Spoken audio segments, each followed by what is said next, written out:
2023 earthquake struck southeast Turkey and near the Syrian border. A major earthquake struck southeast Turkey and near the Syrian border early Monday morning, killing thousands and injuring many more. It has been several days since after the earthquake struck near the Turkish city of Gaziantep. One of these tremors was as strong as the main earthquake. It was a big earthquake. The magnitude was 7.8, which is classified as significant. It struck about 100 kilometers along the fault line and caused severe damage to buildings. It was a big earthquake. The magnitude was 7.8, which is classified as significant. It struck about 100 kilometers along the fault line and caused severe damage to buildings. Professor Joanna Foray-Walker, head of University College London's Institute for Risk and Disaster Reduction, said, "The biggest earthquake of any year. Only 2 earthquakes of this magnitude in the last 10 years, and only 4 earthquakes of this magnitude in the previous 10 years. But only because of the power of the vibration, so much destruction was not done." The incident happened in the early hours of the morning when people were sleeping inside the house. The sturdiness of the building is also an issue.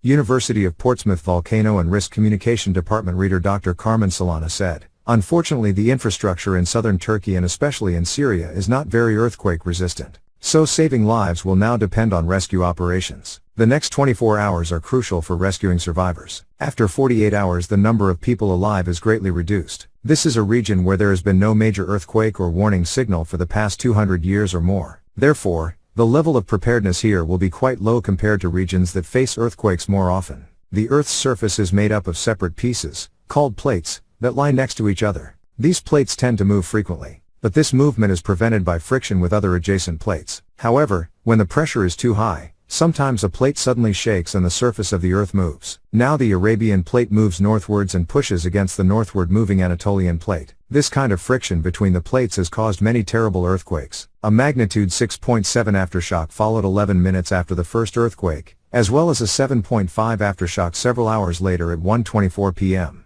local time, according to the U.S. Geological Survey. The magnitude 7.5 aftershock is the strongest of more than 100 aftershocks that have been recorded within 36 hours of the initial earthquake. Tremors from the magnitude 7.5 aftershock were recorded throughout Turkey and Syria, as well as in parts of Iraq. Turkey is located at the intersection of 4 tectonic plates, and that makes it an earthquake-prone country. The Arabian plate is moving an estimated 20 millimeters per year towards the Anatolian plate, and this is what caused this week's earthquake along the East Anatolian fault line in the south of the country. A relatively shallow depth contributed to the intensity of the shaking. Updated February 10, 2023 Turkey-Syria earthquake news. The death toll stands at more than 24,000 in Turkey and northwestern Syria as rescue efforts continue. The number of deaths in Turkey rose to 21,043 on Saturday, while more than 3,500 were killed in Syria. United Nations says up to 5.3 million people in Syria may be homeless after the earthquakes, while nearly 900,000 people are in urgent need of hot food in Turkey and Syria.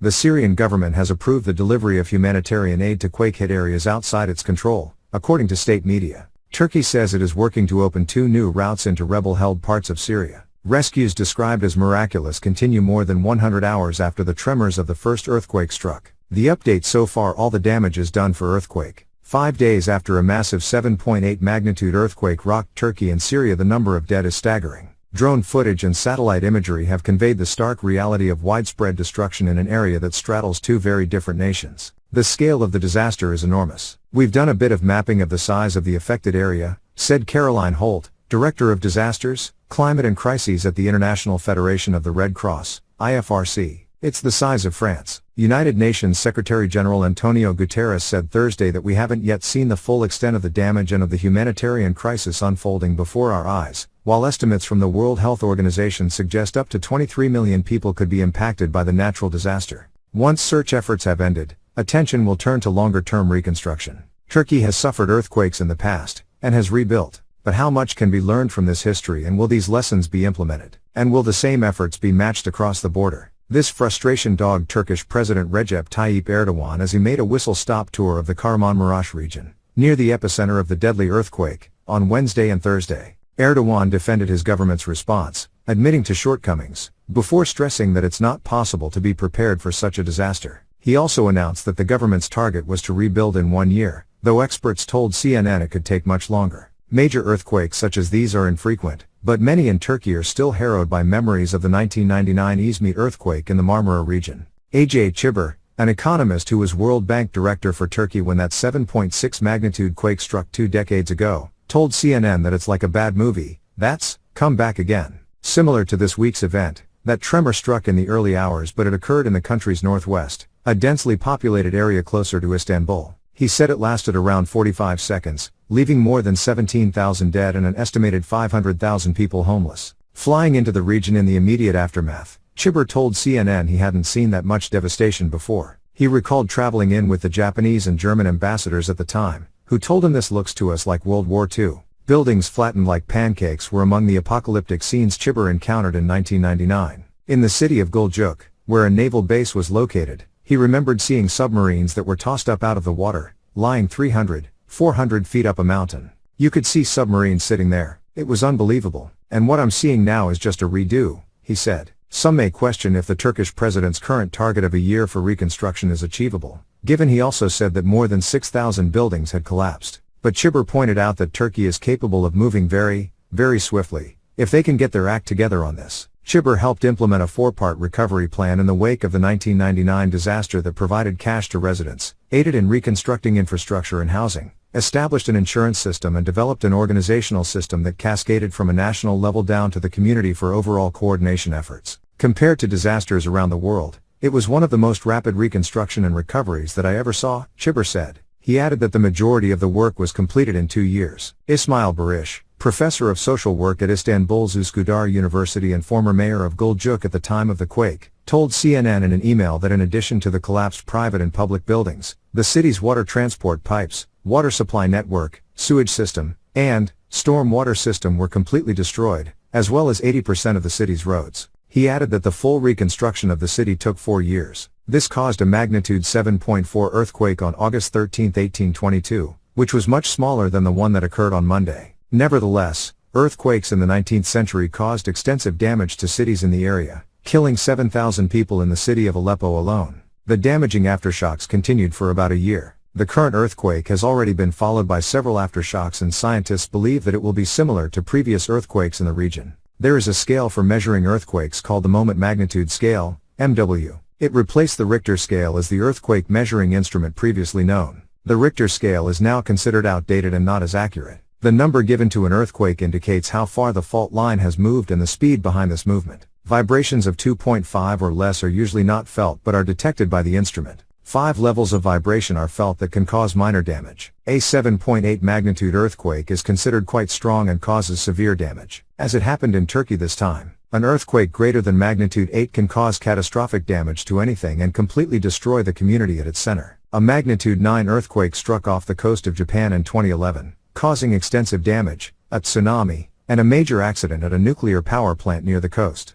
The largest earthquake recorded was in 1960 in Chile. There was a 9.5 magnitude earthquake. However, much of the reconstruction then was aided by the Turkish army, which was brought in when many local administrations collapsed. Chiber said this enabled the rubble clearing to be done quickly. But Izmit is in the heartland of Turkey, said Chiber. Many Kurds live in the areas hit by the earthquake, and bringing in the army may cause problems. This is a huge challenge, said Ilan Kelman, professor of disasters and health at University College London. While the army has the personnel and resources, they also have the unfortunate history of often abusing their power, Kelman told CNN. The Kurds in that region and many Turks in that region, understandably, would be very hesitant to have the army in the streets even more than they have been, he said. Experts said there also needs to be a review of what went wrong. The country has strict rules that came into place after 1999. Construction regulations were implemented that required the more modern builds to be able to withstand these quakes. Yet many of the apartment blocks within the earthquake zone appeared to have been newly constructed and still collapsed. Sinan Olcan, a Turkish former diplomat currently chairing the Istanbul-based Center for Economics and Foreign Policy, said there had been awareness regarding the preparations that still needed to be done, but that unfortunately over the past 2 decades, this has remained mostly on paper. There was a special fund with taxes raised for rehabilitation of cities to withstand these types of natural disasters. Some of that money got squandered, didn't go to the right places. And then the lack of enforcement, which is really the big liability, Olcan told UK broadcaster Channel 4. The regulations have certainly been improved, but it's really a matter of enforcing those regulations. And there, Turkey really needs to upgrade its game. Chiber too said Turkey hadn't learned enough from the lessons of the past and questioned why there was a failure to enforce building regulations. He said the Turkish government had regularly allowed for so-called construction amnesties, essentially legal exemptions that, for a fee, allowed for projects without the necessary safety requirements. The most recent amnesty was passed in 2018. He said building amnesties were a huge issue. They just go ahead and make the building. They don't follow the code. They know that at some point some politicians, because they're financing their political parties, they'll grant them an amnesty. That's a huge problem. Turkey's justice minister said Friday that investigations into builders in earthquake regions had begun, according to Turkish state media Anadolu. As a result, as I said, whoever has faults, negligence or deficiency will be brought to justice and they will be held accountable before the law, Bakir Bozdag said. Syrian crises pile up. Across the border in Syria, rebuilding efforts will be even more complicated. Guterres warned Thursday that Syrians face nightmares on top of nightmares, and the World Food Programme has described the situation in the northwest of the country as a catastrophe on top of catastrophe. We have the perfect humanitarian storm in Syria, said Caroline Holt, IFRC Director for Disasters, Climate and Crises. The UN estimates more than 4 million people were already dependent on humanitarian aid in the worst affected parts of rebel-controlled Syria, due to the civil war that has ravaged the country since 2011. When the earthquake struck there, many traumatized residents first wondered if they were being woken by the sound of warplanes once again. After 12 years of constant pain, suffering and living in a vulnerable context, your ability to withstand, especially in winter, the harsh conditions that you're facing, is diminished, Holt told CNN. In Syria, political fault lines run deep. Some of the areas most impacted by the earthquake are controlled by the Assad regime, others by Turkish-backed and US-backed opposition forces, Kurdish rebels and Sunni Islamist fighters. These political divisions create logistical knots. Negotiating them will frustrate recovery efforts. The conflict, or conflicts, are much worse in that area of Syria than in that area of Turkey, Kelman said. While Turkey has political problems of its own, they do have a comparatively strong government and comparatively strong military in comparison to Syria, which is at war, he added. Turkey also has greater pre-earthquake resources, Kelman said. Neither country is especially rich, but Turkey at least has that baseline where they've not been in a major conflict dividing the country for 12 years. They have not been isolated through sanctions. The sanctions have created geopolitical obstacles that humanitarian aid has to maneuver around. The Assad regime insists that all aid to the country, including aid that is meant for areas outside its control, be directed to the capital Damascus. The Syrian government on Friday approved sending aid into rebel territory in the northwest, according to a statement, but provided no timeline for delivery. Syrian soldiers look on as rescuers use heavy machinery to sift through the rubble of a collapsed building in the northern city of Aleppo. AFP/Getty Images. But the regime has long siphoned off aid intended for rebel-controlled regions. As such, relief workers attempting to clear the rubble depend on resources sent via a single road, the Bab al-Hawa crossing, the only humanitarian aid corridor between Turkey and Syria. The result is that most of the work is done by hand, according to Mohammed Hammoud, Syria manager for the Norwegian Red Cross. Hammoud told CNN how Syria lacks the machinery available to Turkey, and the little machinery they have has no fuel to run on, after supplies from Damascus were shut off. We are mainly reliant on manpower, he said. These discrepancies mean Syria's recovery is likely to progress along a stunted timeline. Given its lack of coordination, basic questions may go unanswered for some time. It's about, first of all, removing the debris and the rubble. What do you do with that? It can either become an environmental hazard, or it can become an asset, if you choose to pave roads with it, said Holt. The IFRC director estimates that in Turkey much of the recovery work will be done within 2 to 3 years. But in Syria, we're looking at a 5 to 10 year frame just to get recovery underway, she said. Why did so many buildings collapse? The sight of newly constructed apartments collapsing in the earthquakes that hit Turkey has sparked anger. The BBC examined 3 new buildings, turned to rubble, to find out what they reveal about building safety. 2 major earthquakes, measuring 7.8 and 7.5 on the magnitude scale, flattened buildings of all kinds and killed thousands of people across southern Turkey and northern Syria. But the fact that even some of the newest apartment blocks crumbled to dust has led to urgent questions about building safety standards. Modern construction techniques should mean buildings can withstand quakes of this magnitude, and regulations following previous disasters in the country were supposed to ensure these protections were built in. In the first of 3 new building collapses identified by the BBC, social media footage shows people screaming and running for cover. The lower half of an apartment block in Malatya is seen crumbling, leaving the remainder standing at an angle over dust and rubble. The apartments were newly constructed last year, and screenshots have been shared on social media showing an advert saying the building was completed in compliance with the latest earthquake regulations. All materials and workmanship used were first-class quality, the advert claimed. While the original advert is no longer available online, screenshots and videos of it circulating on social media match similar adverts by the same company.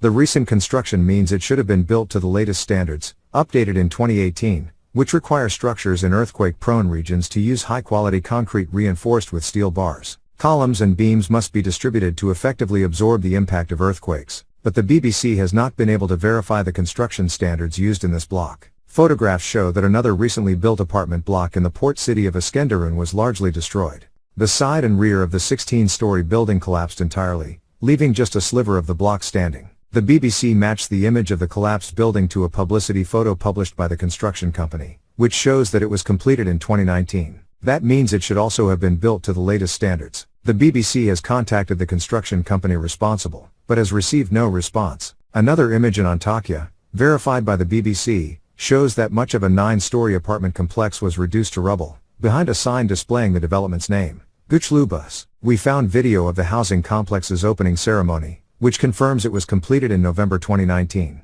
In the video, Servet Atlas, the owner of Serel Construction, says, "The Güçlübüs city project is particularly special compared to the others in terms of its location and construction qualities." Responding to the BBC, Mr. Altas said, "Among the hundreds of buildings I have built in Hatay, the southern province which has Antakya as its capital, unfortunately and sadly 2 blocks have collapsed." He adds that the earthquake was of such a vast scale that almost no buildings in the city survived intact. "We painfully witness how some media organizations are changing perception and picking scapegoats under the guise of reporting," he said. With so many buildings having collapsed across the stricken region, many in Turkey have been asking questions about the nature of the building regulations. Although the quakes were powerful, experts say properly constructed buildings should have been able to stay standing. The maximum intensity for this earthquake was violent but not necessarily enough to bring well-constructed buildings down, says Professor David Alexander, an expert in emergency planning and management at University College London. "In most places the level of shaking was less than the maximum,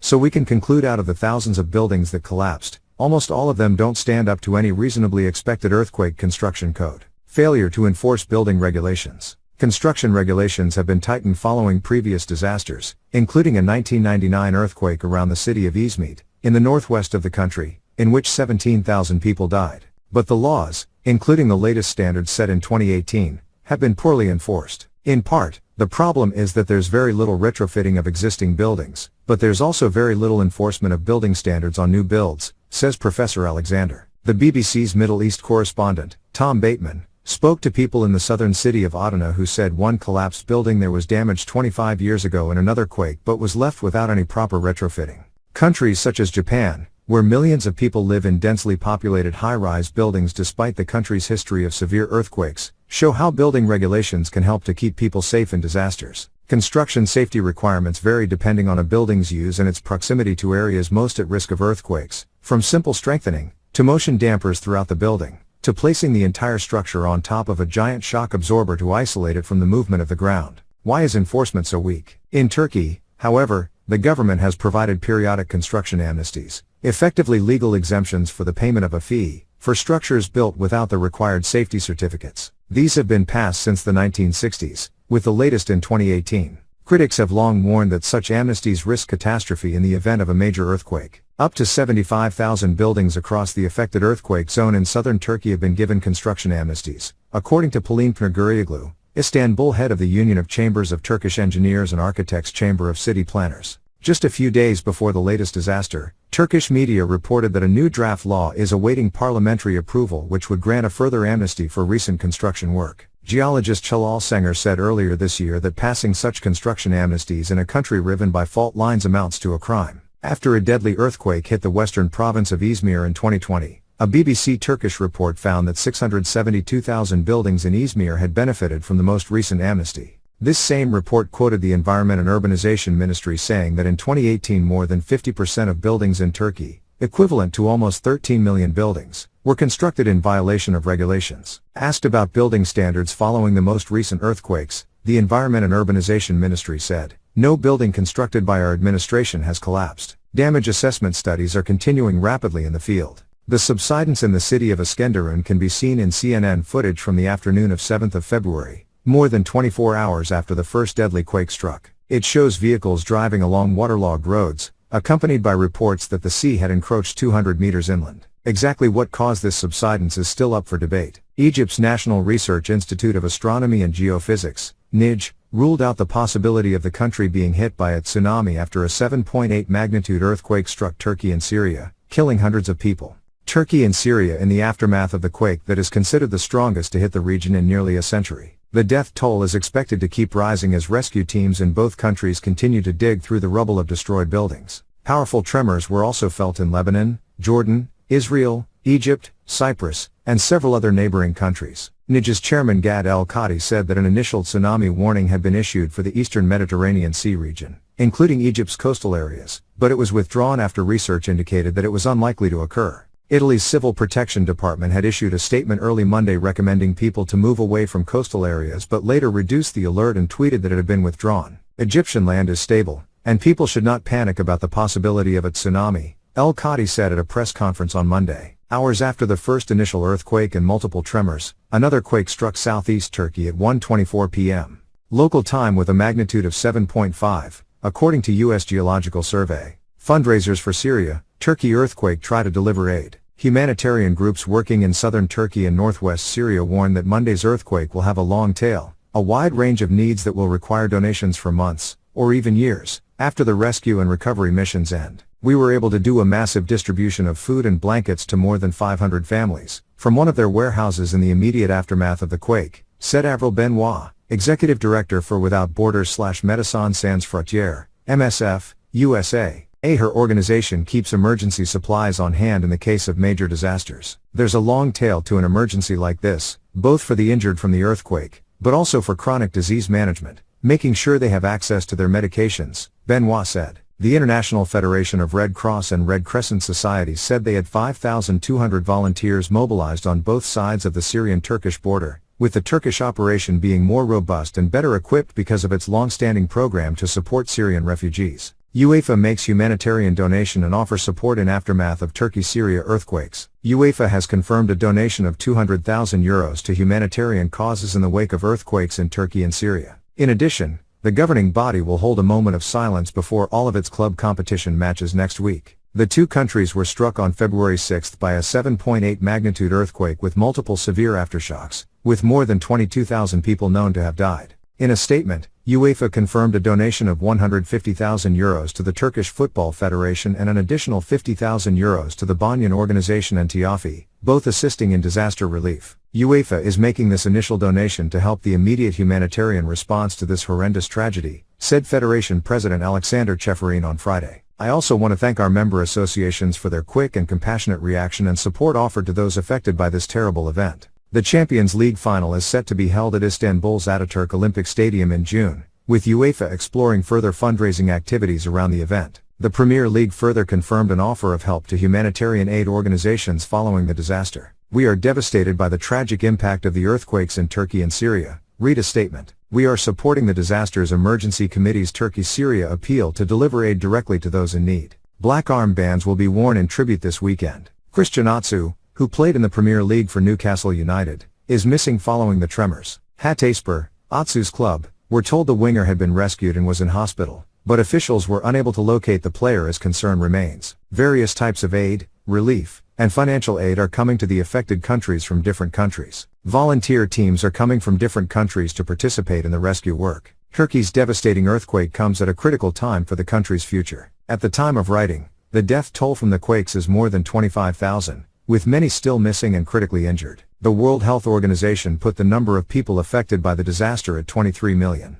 At least 6,000 buildings collapsed, many with residents still inside them. Rescue efforts continue to be the top priority, with some 25,000 deployed in Turkey and thousands more sent in from overseas. But a bitter winter storm now threatens the lives of the survivors and of those still trapped under rubble. Syria, ravaged by 12 years of war and terrorism, is the least prepared to deal with such a crisis. Its infrastructure is heavily depleted, and the country remains under Western sanctions. Thousands of those in the affected areas are already refugees or internally displaced people. With the dust of the catastrophe still settling, regional analysts are zoning in on the longer-term rippling effect that the catastrophe could have on Turkey, a country whose 85 million strong population was already mired in economic problems, and whose military, economy, and politics have a major impact far beyond its borders. A crucial year for Turkey. This year will serve as a critical inflection point for Turkey, as it approaches a presidential election on May 14.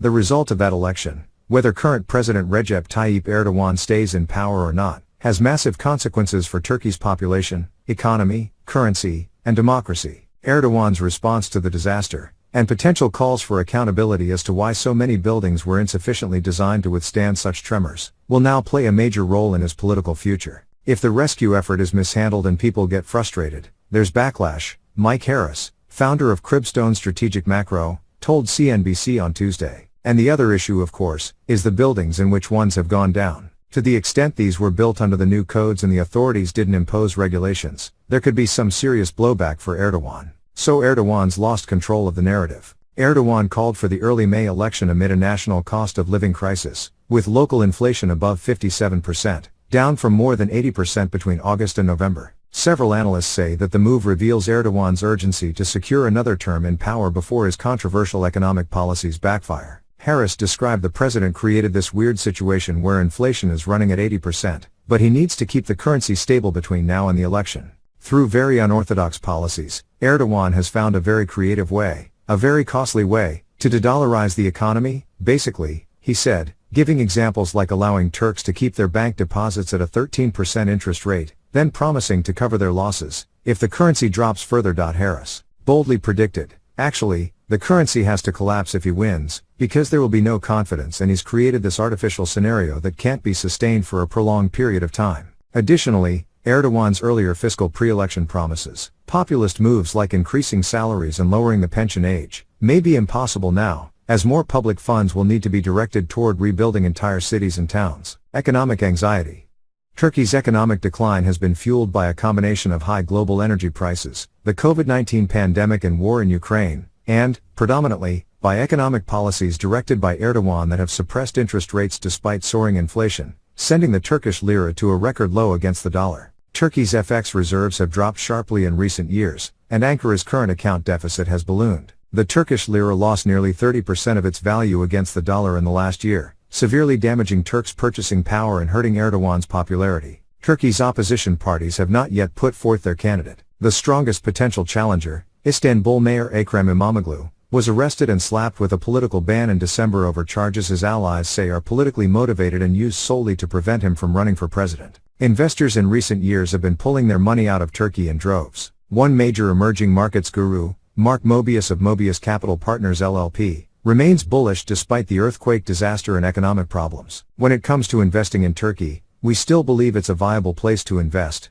Mobius said. In fact, we do have investments there. The reason is the Turks are so flexible, so able to adjust to all these disasters and problems, even with high inflation that with a very weak Turkish lira, so it doesn't scare us at all to invest in Turkey. Mobius did note the glaring issue of Turkey's earthquake preparation, which may soon come to haunt Erdogan's election chances. This is one of the big problems. The building codes in some of these areas are not up to par, he said. NATO and Turkey's powerful role on the global stage. Internationally, Turkey's future affects the war in Ukraine, given Erdogan's role as a mediator between Ukraine and Russia. Turkey is the main NATO member still standing in the way of Sweden and Finland's accession to the powerful defense alliance. Ankara is also brokering the Black Sea Grain Initiative between Ukraine and Russia, which allows vital supplies of grain to be exported from Ukraine to the rest of the world despite a Russian naval blockade on Ukraine's Black Sea ports. Erdogan's response to the earthquakes, and subsequent election performance, will have an impact on all of these. Turkey will get some relief from Western pressure on its NATO stance in the wake of the earthquakes, but not for long, says Sinan Olcan, chairman of the Istanbul-based Center for Economics and Foreign Policy. It's going to be temporary, Olcan said. Turkey will look at a few weeks of reprieve, but after that it will be more back to business on the foreign policy side. For now, Western allies and countries from around the world are sending aid and rescue teams to help with Turkey's disaster relief efforts. Ankara will need to roll out massive public spending to support those in need and rebuild all the areas affected by the quakes. The positive side is that Turkey has fiscal space, Olcan said. Turkey has a public debt to GDP ratio of around 34%, which is very low compared to the US and Europe. According to him, this means that Turkey has room for fiscal spending, even if that means a sizable increase in the public debt ratio. As a large country, Turkey has significant capacity to handle natural emergencies. Still, Olcan added, no matter what the capacity at hand, it was going to be insufficient to respond to this type of disaster unfortunately.